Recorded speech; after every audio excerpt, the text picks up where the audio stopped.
Hey, what's up guys? This is Anthony from Anthony's Customs, and for this review, we are looking at the Contra 2-pack from NECA. Now, we all know that the Contra images were kind of stolen from Alien and Predator, and so these figures are also stolen from their Predator line. It's basically Arnold Schwarzenegger repainted to look like the Contra guys, so we have new heads and some different hands, but otherwise they're just repaints of Arnold. So I don't know if that was done intentionally or not. I kind of appreciate it for the fact that they definitely copied Arnold for this and the other guy for this. So they just turned them into that, and then they did the same thing essentially with that. I probably should have used better pronouns for that, but you guys get what I'm saying. They copied it for Contra, and they copied the same thing with the figures. It worked out. I think it's cool. Are these the best figures in the world? Definitely not. They're based on an older mold, and you know, they're not exceptional. But in terms of nostalgia and feels, I don't know, they might be exceptional for you. That's going to be up to you. So let's get them off the stand and take a closer look. Okay, so as I mentioned, these guys are essentially the same figure. You can see the only difference is, other than paint, the hands. One guy has gloves, one doesn't, and then obviously they have different heads. So you can see the different heads there. We have one with the short blonde hair, one with the darker, longer hair, and obviously they have different faces and bandanas. Now, there is some controversy over these guys, and some people are saying that the blonde guy should have the blue headband and the dark-haired guy should have the red headband based on this image. And that's true. He should, and that's what I would have done personally. I would have given him the blue and him the red just because it matches the cover art. Now, that said, in the game, it's far less specific. So I suppose they were probably basing these on the in-game sprites rather than the cover art. I just would have preferred that. It's not a deal breaker either way, I don't think. We're going to set this guy aside for now, though, just because they're all the same, and we're going to use this guy for the bulk of the review. He stands, or they stand, roughly 18 centimeters, which makes them just about 7 inches. So they're definitely in NECA's 7-inch scale. That's fine with me. They do have this bandolier of rifle rounds. No real paint on it. These guys are painted to look like the in-game sprites. I would say to less effect than the Ninja Turtles. They don't look quite as good, or even like any of the other ones, the Robocops or the Aliens or whatever, Batman. It looks cool. It's not, it's kind of polarizing. I've heard some people say it's terrible, some people say it's great. I'm actually kind of in the middle. I think it looks okay. In terms of the figure's articulation stuff, we'll get to that in a second. First, let's talk accessories. Other than this bandolier, we have a pistol for each guy, and they do fit in their holsters. And then we also have a knife for each guy, and it does fit also. And then they also have their longer guns.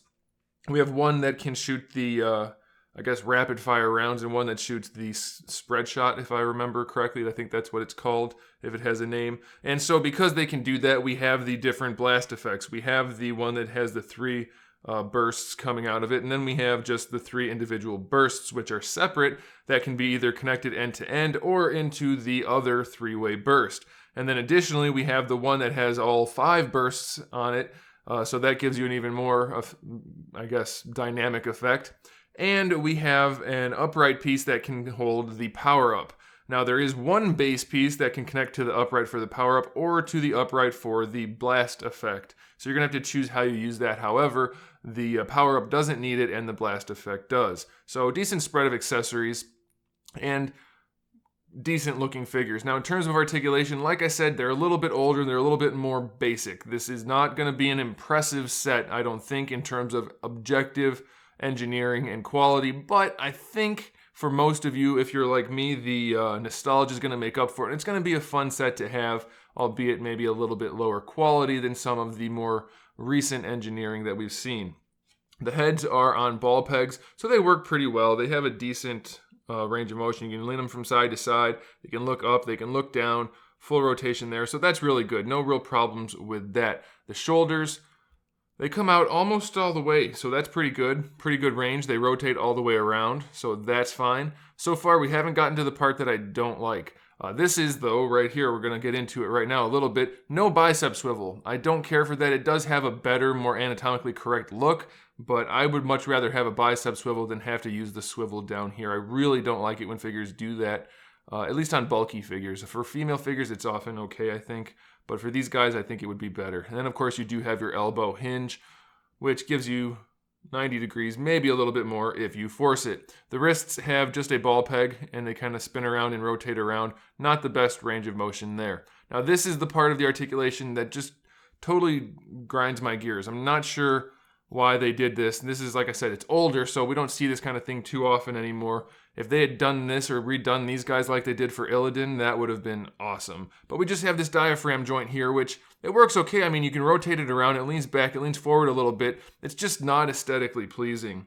Once you get them posed, you won't notice it, but if you lean them, like want to stand them straight up, it does create some gappage right there, and I just don't care for that personally. Again, it's not the worst thing in the world, but it definitely could be better, and it is better now. So bear in mind, these are older figures. I've said that a few times now. I just want to make sure you guys know if you're not familiar with their past figures. We do also have a ball peg in the lower torso, which affords a little bit extra range, but not a whole lot. It's not going to do much there. Let's see if this guy's any better. I'm not sure if he is. He actually has a little bit more lean there, so maybe that's just how they were assembled. He has a lot more rotation, so that's kind of good. Maybe this guy just, there's a little extra flashing or something on there, or it just needs to get broken free. No big deal. Now for the hips, we have our standard T-jointed hinges, so you can bring the legs all the way out to the side, so that's pretty good. All the way forward actually too. This is a soft piece on top, so you get pretty good range out of the hips. The hips are surprisingly good on these guys. You have your full thigh swivel, so that's good. Now the knees, just like the Terminator figures, leave a little bit to be desired. You do get your full 90 out of it, but it's just not the best looking design, and it does rotate. So again, it's not great, but it's not bad. I think people are probably giving them too much flack for having this older engineering. I don't think it's as bad as most people, at least the people I've talked to are saying. I think it's okay, it's acceptable.